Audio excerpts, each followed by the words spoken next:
Добре дојдовте во неделното интервју на редакцијата на Рацин МК. На тема имаме неколку прашања за вас. Денеска ќе разговараме на малку тешка тема, а тоа е физичкото и психичкото насилство врз жените во Македонија. Разговараме со Ивана Белчева, долгогодишен активист, но и самата жртва и на психичко, а и на моменти на физичко насилство. Ќе разговараме за теми кои што досега не се отворени во јавноста. Ќе разговараме на теми кои што ќе ви помогнат полесно да го препознаете психичкото насилство, да го детектирате, но и начините на кои што можете да се заштитите и како државата реагира во овие случаи. Македонија изминативе неколку недели беше изложена на неколку травматични случаи, посебно после случајот со Ивана во Карпош, посебно затоа што се уште сме на дел каде што се очекува разврска на делото со нејзиниот сопруг кој што се наоѓа во притвор. Иван, добре дојде во нашата редакција и ти благодарам што се оdzва на нашата покана да разговараме на овие тешки теми, но неопходно е да бидат отворени за општеството, посебно за жените во нашата држава. Ви благодарам многу што ме повикавте и многу сум благодарна што почнува да се зборува за овие теми кои што за жал не започнале сега, него се започнати многу одавна, а сега е навистина дојдено време јавно да разговараме за нив. Така. Вие кога зборувате за насилството, не зборувате само како активистка, зборувате како некој кој што го преживеал сето тоа. Кога прв пат една жена треба да се признае себе си, ова не е само проблем дома, ова е насилство. Да, тоа ќе го кажам дека е за жал. Јас не станав активист затоа што сакав да станам активист, туку станав активист затоа што сватив колку за жал во нашиот систем не се препознава психичкото насилство. За жал јас сум жртва на психичко семејно насилство во мојот дом каде што сум израснала. И сум била жртва, значи 40 на години, кои што постојано сум ги пратела овие работи кои што се случувале во мојот дом. Меѓутоа кога сте родени во една таква средина, вие не знаете дека постои нешто друго. И кога од старт насилството постои во вашиот дом, тоа станува нормално.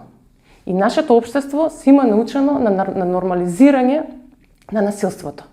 И поради тоа, вие не знаете дека сите тие испади, да ги наречеме кои што се случувале, сите тие стресови, целиот тој страв, всушност не треба да се случува во едно семејство, во едно здраво семејство. Јас го препознав многу доцна, иако знаев дека тоа што се случува не е секојдневно, не се случува секаде во секое семејство,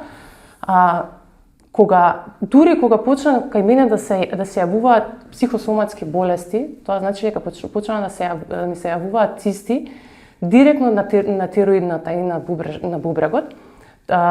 Почнав малку и повеќе да истражувам на таа тема и сватив дека нешто се случува со мојот организам. Физички почна да се случува нешто со мојот организам.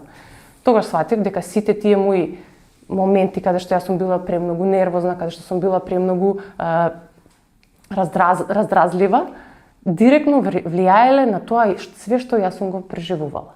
Тогаш, не знам како, во мој раце падна законот за семејно насилство и кога го прочитав, јас дознав дека во нашиот закон за семејно насилство постои посебен дел каде што е закон за психичко семејно насилство.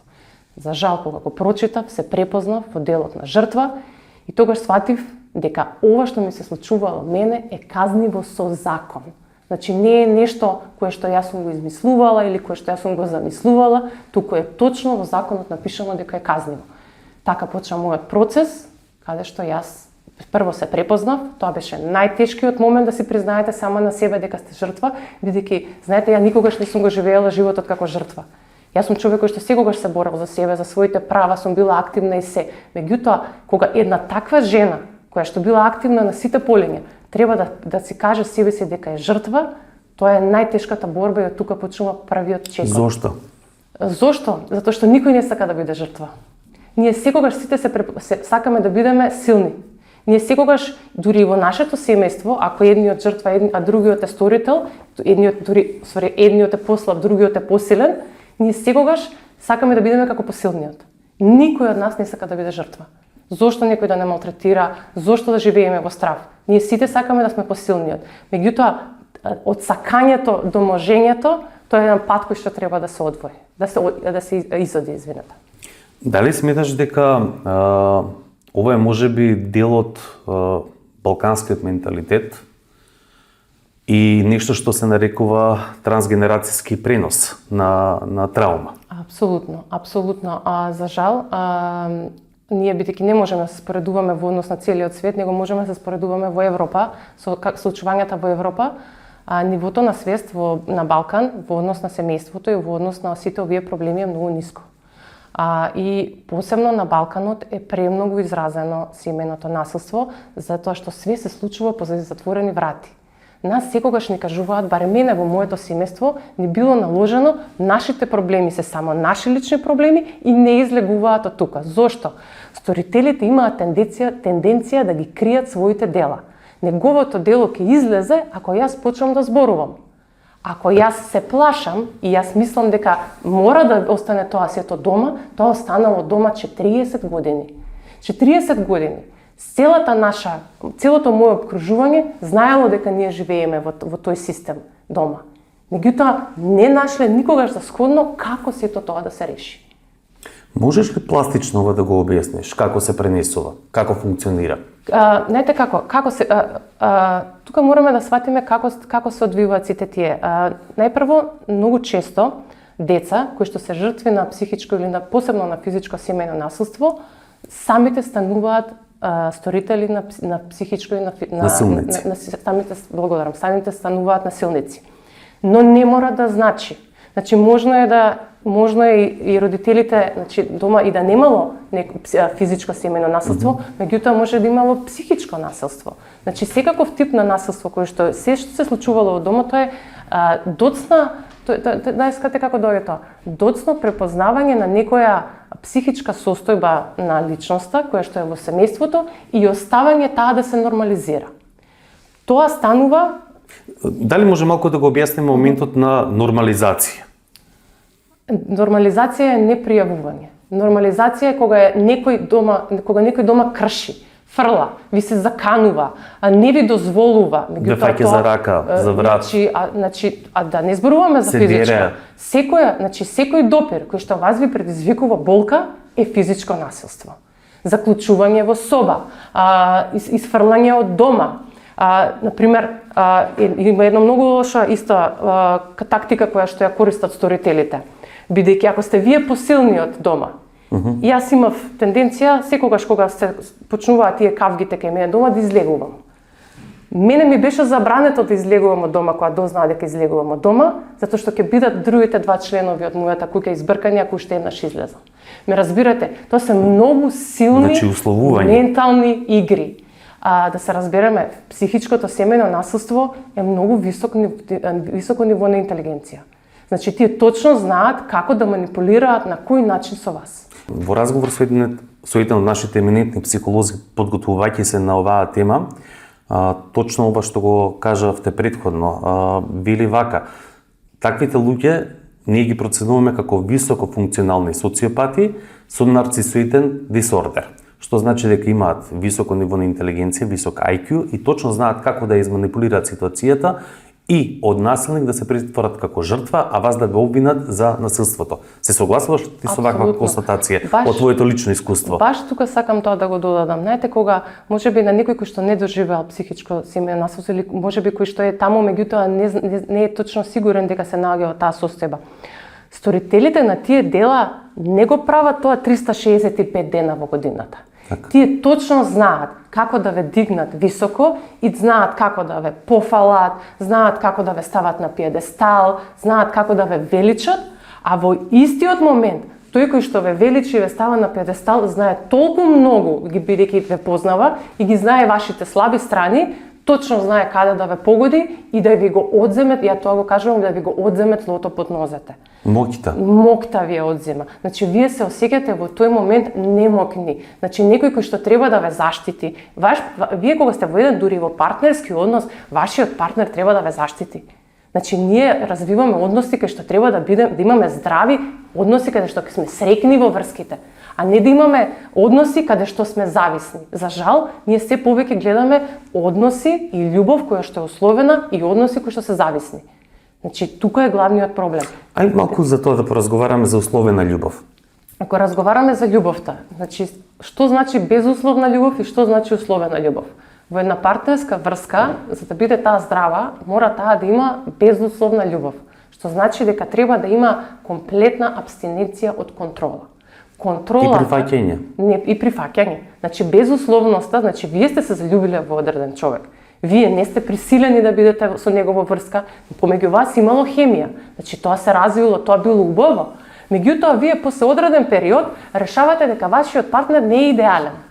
Како тоа вие решавате? Значи тој не се променил, тој не ја променил својата физичка состојба за 3 месеци, тој не можел да ја промени својата психичка состојба за 3 месеци. Значи нешто вас ве привлекло кај него. И сега одеднаш вие решавате дека тоа за вас не е доволно и почнувате да го контролирате. Каде се појавува еве првата контрола? Во моето блиско окружување можам да ви кажам што се има случајно, излегуваат еден пар на првиот свој состанок, после кога спонтано се случува веќе и вториот, партнерката има договорено да излезе со своите другарки. Меѓутоа, партнерот ти кажува дека ако излезеш со твоите другарки, толку е од нас. Значи веќе на вториот состанок имаме црвено знаме. Што значи, не може никој вас да ве услови со кого да се дружите. Целата таа контрола и условување се всушност психичко насилство кое што започнува да се случува. Сторителите имаат тенденција да ве оделат од вашата сигурна средина. Сам човек има развиено своја сигурна средина. Има роднини, има пријатели, пријателки, значи има свој... Ниеден сам човек не живее во психичко семејно насилство, не живее во никаков вид на насилство. Пријателите си ги бира сам, работата си ја бира сам. Кога влегува во еден однос, каде што све се темели на љубов, бидејќи тоа е тоа што не врзува, љубовта почнува да станува условена. Ке те сакам ако ослабиш. Ке те сакам ако почнеш да спортуваш. Ке те сакам ако заработуваш повеќе пари. Ке те сакам ако не се дружиш со некого. Тоа се све услови на љубов. Тоа не е вистинска љубов. Значи, ние немаме дефиниција не ја разбираме дефиницијата за љубов. Љубов е она што го имате со вашите пријатели, кога што едва чекате да им се јавите, да ги слушнете и да поминете убав ден. Замислете со вашите партнери да го имате тоа. Значи, ние треба да живееме во благосостојба, не треба да живееме во страв. Ова што се случува последниве година дена, кога почнува активно да се зборува за семејното насилство, ние гледаме, не можам ни да кажам колкав е процентот на насилства и на партнери кои што живеат, едниот живее во страв од другиот. Да, сега ќе дојдеме до една тема, односно која што беше актуелна деновиве со самоубиството на мајката и своето дете, заради долги години трпење на семејно насилство и психичко и физичко. Вие бевте сведок на една ситуација точно помеѓу тој пар. Може ли малку за тоа да разговараме? За жал, јас проаѓам низ процес, каде што знаете како, самиот тој процес, кога кажувате дека сте жртва на семејно насилство, тоа не се решава ниту во еден ден, ниту во еден месец. Процесот трае најмалку 2 години. И јас сум се уште во процесот на признавање на тоа дека сум жртва и излегување од тој процес. Што значи дека јас постојано зборувам со психотерапевти, постојано работам на себе и ред други работи кои што мора да бидат дел од целиот тој процес. Во овој процес јас го пишувам манифестот за пријава на психичко семејно насилство и патот кој што сама го имам изодено. Мене ми се случува пред моите очи во Ѓорче Петров на излегување од супермаркетот да слушнам една силна расправија.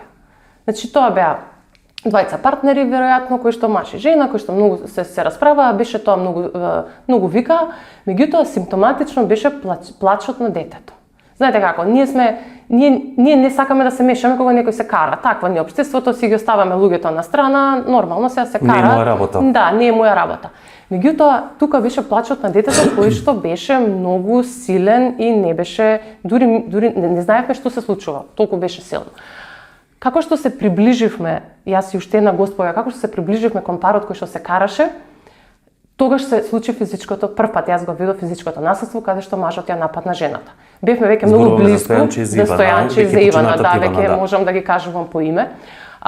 Ние веднаш влеговме помеѓу нив, бидејќи тоа беше само еден удар, влеговме помеѓу нив, некако ги разделивме и јас го земав детето, Катја. Јас го земав детето, го смирив, затоа што имам керкичка на незина возраст, Почнав да се обраќам со среќа мала, смири се, кажи ми како се викаш, колку години имаш, значи почнав да ја кажувам работи, пробав да ја вратам неа во моментот.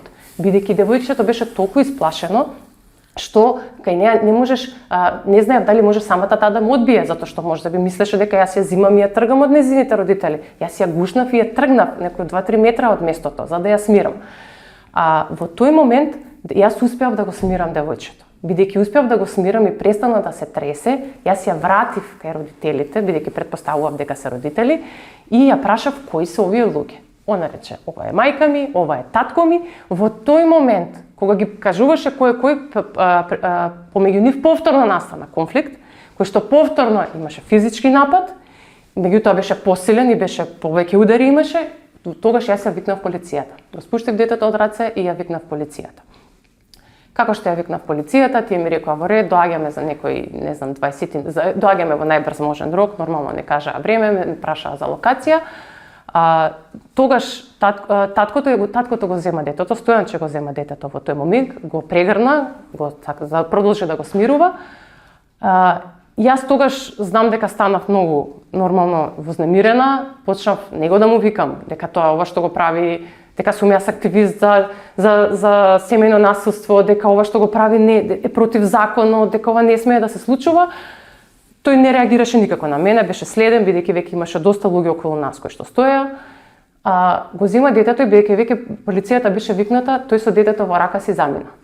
Остана Ивана, која што ги собираше своите работи кои што беа расфрлени околу. Јас останав со неа околу 10 минути, ја молев, бидејќи ги знам чекорите, ја молев да го пријавиме случајот, но за жал во моментот кога пристигна полицијата, таа си замина. Јас ништо повеќе од тоа не можев да направам, нормално јас ја дочекав полицијата, дадов изјава, го зема мојот телефон, сето тоа. Јас цело време постојано зборував дека дете мора да се спаси тоа дете. Тоа беше целата работа. Знаете како, кога гледате дека двајцата родители не сакаат да го решат проблемот, ние мораме да имаме социјални служби кои што ќе ги заштитат децата. Бидејќи овде во моментов децата се најнезаштитени. Така.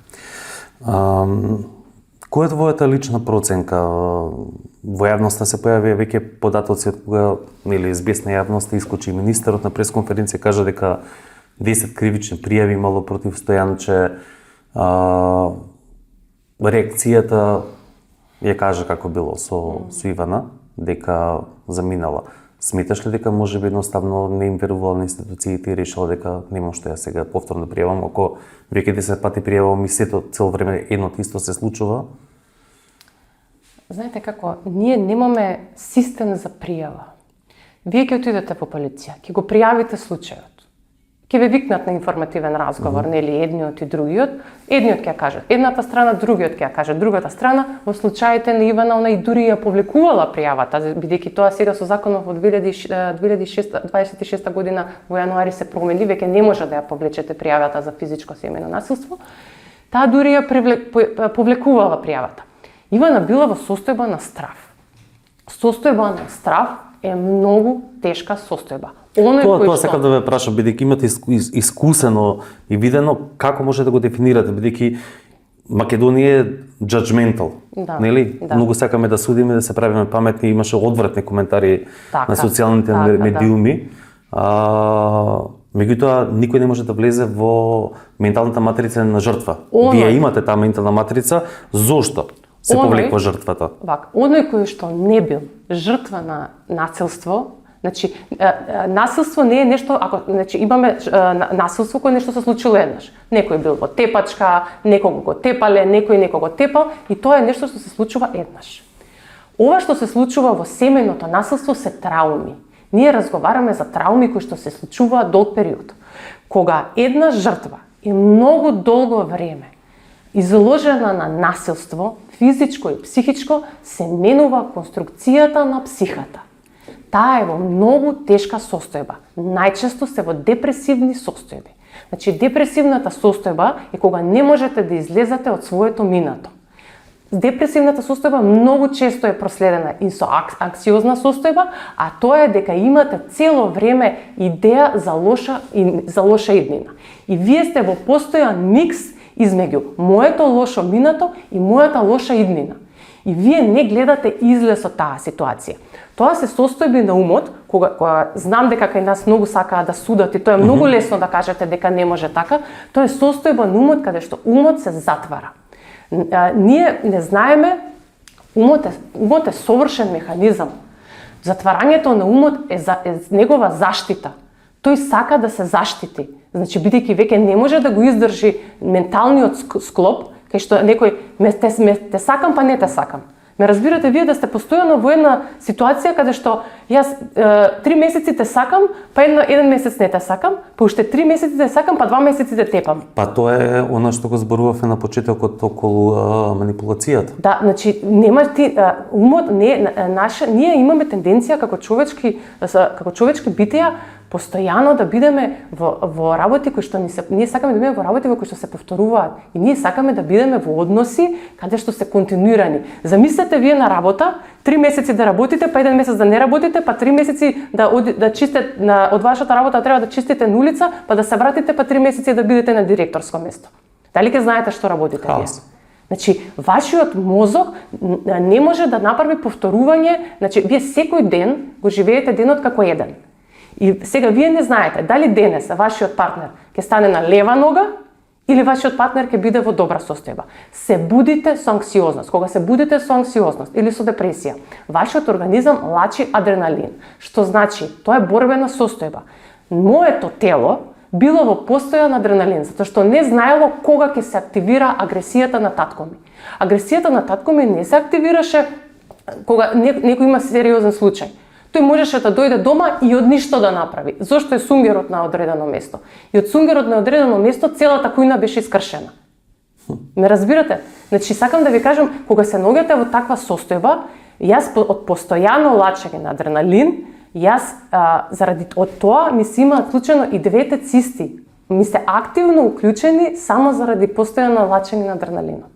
Значи, тоа се работи кои што ние многу малци имаме познавање од човековото тело, ми се сакам да кажам општата популација, има многу малце познавање и не знае дека се е дел на хормоните. Хормоните ја предизвикуваат оваа состојба. Значи, веќе не можеме да ја контролираме. Да, ќе се средило сето ова ако навремено било пријавено, ако и Стојанче и Ивана биле си имале свој терапевски дел, да. Свој терапевски дел и тоа би се средило.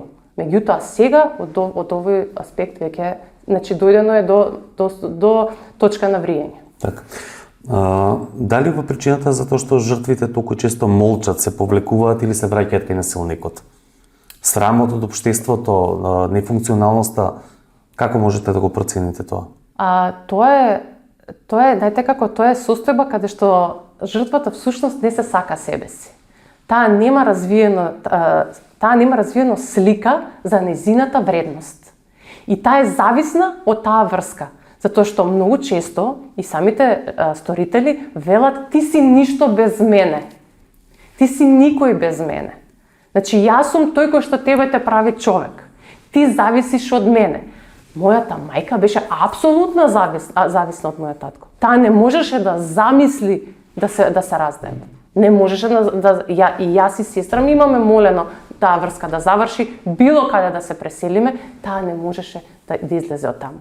Затоа што тоа се веќе психички состојби еве да збориме за Стокхолм синдром. Да, сите го знаеме Стокхолм синдром, значи тоа е веќе многу високо ниво каде што некој кој што те затворил во подрум, си живеела таму 7 години, ти се заљубуваш после во тој кој што те има заклучено. Значи тоа е синдром. Тие синдроми не се само на највисоко ниво, него имаме нијанси кои што се јавуваат каде што жртвите остануваат со оној кој што ги малтретира, затоа што тоа е за нив единствено покажување на љубов. За нив тоа е љубов.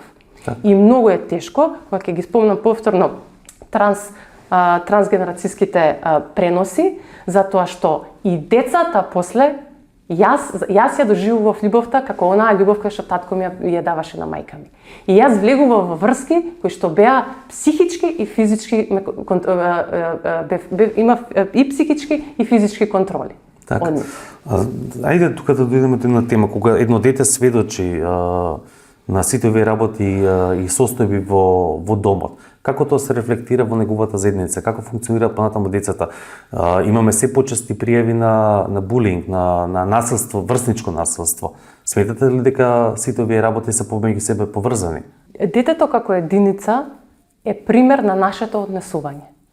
Како се однесува детето надвор е она кое што ние сме го вградиле во него додека било детето мало. Значи, најчесто булингот потекнува од дома. Значи, ако децата кои што се мали прават булинг, тие мора да го имаат негде видено. Сами по себе тие не почнуваат да прават такви работи. И навредите. Значи, булингот започнува со навреди, не започнува секојаш со физички булинг. Значи, најчесто се навредите. Ако детето гледа дома дека едниот од неговите родители е навредуван, истиот модел го повторува и надвор. Тие се нашето огледало. Децата се нашето огледало. Ние не можеме да мислиме дека тие се независна единица од нас. Потоа да се случуваат миксови кога они продолжуваат во своите групи да се организираат и да се дружат. Меѓутоа, ние мораме да делуваме најпрво на нас. Ние не можеме да го смениме однесувањето на нашите деца ако не го промениме однесувањето дома. Значи, ние сме сите нервозни, ние сите одиме на работа, ние сите имаме проблеми, нас не се случуваат работи надвор од нашиот дом. Но тоа не значи дека ние треба да живееме дома во нездрави единици и тоа да го пренесуваме на децата, затоа што ние не можеме да се контролираме. Ние не можеме да ги препознаеме нашите емоции. Ние не знаеме што се емоции. Значи, ние треба на вистина, јас на сите би им го препорачала да го гледаат цртаниот филм Inside Out и да почнеме од почеток. Таму се 5 основни емоции и да почнеме од почеток. Потоа има Inside Out 2, каде што има и анксиозност и сето тоа. На вистина, ние мораме да се спуштиме како општество многу основно, за да можеме понатаму да продолжиме да разговараме за поголеми теми да решаваме. Так, да речеме сега не може тоа да се рече кратки црти, но да пробаме да речеме во неколку bullet points како една жена или маж, бидејќи имаме пријави од мажи за психичко и семејно насилство, како еден човек може да го препознае истото и да рече ова е тоа, овдека мора да ставиме стоп. Дали сте слободни? Тоа прашање ќе им го поставам на сите. Дали сте слободни? Ако сте вие слободни, сега да станете и да направите она што сакате да го правите, тогаш вие не сте под контрола. Без услов од партнерот? Без услов од партнерот. Затоа што слободата е онаа која што најмногу не достига.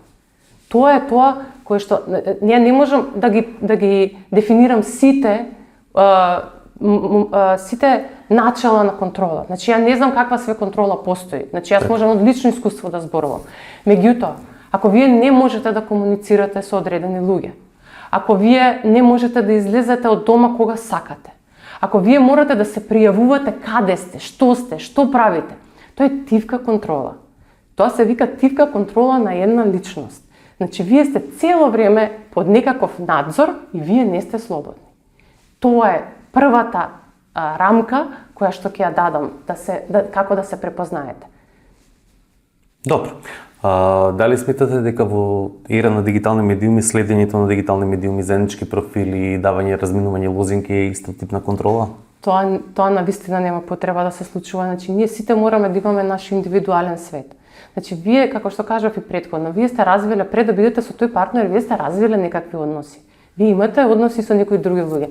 Вашите пријателки, пријатели, братучетки, тетки, кои што се вашиот круг на заштита, тие мора да останат активни во низ вашиот живот. Значи, можеби ќе се намали честотата на гледање. Меѓутоа, во ера на телефони, вие можете секој ден да бидете во контакт. И пријавувајте, зборувајте со вашите. Кога нешто не ви е како што треба, зборувајте го. Кога вие како пријател ќе препознаете дека нешто не е како што треба, пријавете. Значи, ние веќе мораме да почнеме да пријавуваме по допрен глас. Кога се работи за децата, пријавете кај родителите, пријавете кај учителите, пријавете кај психологот. Значи, што е за жал, јас не знаев, кога се случи сето ова, јас не знаев каде учи тоа девојче.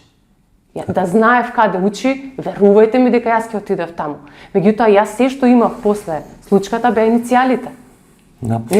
Да. Имаше ситуација од комшиите на Стојанче и на Ивана, кои што се огласија на социјалните мрежи, велат стои кусур стана, не успеавме да ве заштитиме, а бевме сведоци секој ден. Каде тука можете вие да лоцирате одговорноста? Видете, во случајот со Стојанче, кој што имал 10 кривични пријави, тоа значи дека Стојанче е заштитен. Јас да имам 10 кривични пријави, верувајте ми дека нема да бидам тука пред вас. Сигурно ќе бидам затворена. Мене нема кој да ме заштити. Не можам јас да продавам дрога, некои проблеми со имоти да правам и да го тепам мојот партнер и јас да се шетам. Значи тоа ја нема да бидам тука. Ниту вие мислам дека ќе бидете тука со мене да разговарате ако имате 10 кривични пријави. Дајте малце да се разбудиме како општество и оној кој што го штити да се запраша дали на вистина јас треба да го штитам мојот пријател. Дали јас на вистина треба да бидам сведок како пријател кога мојот другар ја го тепа својот партнер или кога мојот другар го навредува својот партнер. Значи дали е тоа вистински пријател? Што е проблемот со мојот пријател? Знаете како? Мислам дека кај жените е малце полесно, затоа што многу повеќе си ги споделуваат емоциите, чувствата и што се случува, па тие можат и повеќе да си помогнат. Кај мажите тоа е табу тема. Седете во машко друштво, не се разговара за емоции, не се раскажува за нешто што е тешко, значи се раскажува за јас колку сум мокен, како сум направил, што сум направил, каква кола возам, сега што ќе купам, како ќе направам. Мокта ја покажуваат преку други работи, не ја покажуваат преку емоции. Како ја сакам јас оваа девојка. Каде е тој маж кој ќе каже јас оваа девојка ја сакам најмногу пред своите 10 другари? Не, ние сме навикнати на мачо филмови, ние сме навикнати на сликање на социјалните мрежи како сите да се Ал Пачино, на сопури, со како се вика овие со флаши, алкохол. Да. Значи тоа е денес мачото. Мачото е денес некој кој што вози кола, значи бесна, тоа е сликата. Али дали е тоа вистинската слика за едно квалитетно здраво општество? Да се споредиме малце со скандинавските земји. Во Финска имаат институт за среќа. Каде сме ние во однос на европска друга земја? Јасно. Ивана, да имате можност да седнете на иста маса со премиерот и со тројца клучни министри кои што разговараат и нивните ресори одлучуваат за овие теми. Што ќе бидат првите пораки што ќе им ги кажете? Посебно на темата социјалните служби. Јас многу би сакала да седнам со нив да разговарам, пошто гледате дека имам теми кои што веројатно немаме уште доволно време за да ги поминеме сите. Прва работа е која што и во разговор со јавниот обвинител. Заедно дојдовме до еден заклучок. Немојте да ги вадите жртвите од нивните домови. Тоа е една додатна травма која што се случува. Дајте тие шелтери да ги искористиме да се однесат сторителите на делото. Таму може да доаѓа психолог кој што ќе работи со нив во група, може да живеат во поголема група од 5 до 10 сторители, да станат свесни на она што го прават. Значи тоа е првата работа. Жртвата не треба да се вади од сигурната средина, бидејќи таа има комшивки, таа има другарки кои што живеат во нејзина околина. Тие треба да ја помогнат во состојби каде што е она во тешка психичка состојба. Нема се травматизира дополнително со вадење од домот. Нема потреба да се травматизираат. Значи тоа ја го кажав веќе 2 пати, еве го кажувам 3 пат кај вас, кај да треба ќе го кажам уште, ќе го елаборирам подолго, затоа што тоа е на вистина на секој кој што му ја кажав оваа идеја, му светна дека стварно тоа е вистинското решение и е апликативно во други европски држави. Второ кој што сакам да нагласам, за психичкото и за физичкото насилство треба да почне да се зборува многу порано. Тоа значи треба да се направат промени во образованието. Значи, самото образование треба да ги воведе психологијата. Психологијата, мислам дека се изучува само во 4-та година средна. Значи, во гимназиските смерови. Во гимназиските смерови. Значи, ние не сме запознаени со нашиот мозок. Не сме запознаени како функционираме.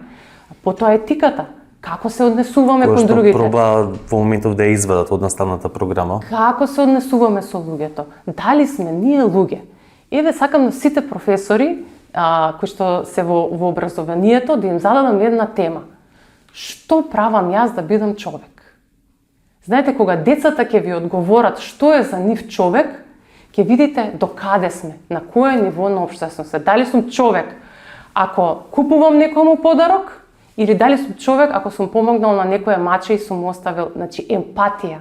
Ние имаме многу ниска емпатичност и многу ниска емоционална интелигенција на ниво на држава.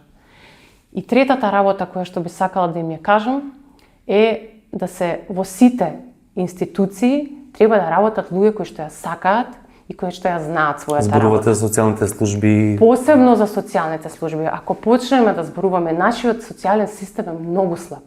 Мене, кога требаше да одам да го пријавам случајот, ми рекоа немој да одиш директно таму, затоа што ги биде само твојот збор против неговиот збор и ништо нема да се заврши. Почни го патот сам. Заради тоа јас мојот пат го почнав во здравствените институции, а не во социјалните служби. И заради тоа успеав да извадам извештаи повеќе за да можам да го пријавам, бидејќи кога јас го пријавував мојот случај, тие кои што ја примеа мојата поплака во моментот, не можеа да го заведат случајот како психичко семејно насилство. Едноставно ме прашуваа, ама како ние да го пријавиме ова? Нема познавање од законот, значи не дека немаат сите. Работат за тоа. Да, меѓутоа тие тогаш не знаеа. Верувам дека со ова јавноста сега како се крена, гледам дека веќе све може да запишат и све може да се направи пријава, меѓутоа ќе се вратам на социјалните служби. Здравството, социјалните служби и образованието се клучните три столба на нашето општество. Значи не можеме ние да очекуваме дека ние ќе одиме напред ако овие три столба нас ни се разнишени. Да не зборуваме сега, да не навлегуваме во оваа тема за корупцијата и за врските. Значи тоа треба да биде, само еве еден пример ќе ви кажам, видете како функционира Сингапур и зошто функционира Сингапур таму. Јас немам време сега толку да ви раскажам за тоа, но кој има можност нека види како Сингапур стана лидер, толку мала држава, лидер во светот и кои беа основните работи кои што ги променија за да станат силна држава. Корупцијата и врските нема никогаш никаде да не донесат. Меѓутоа, здравството, образованието и социјалните служби можат многу далеку да го подобрат ovo општество. Така.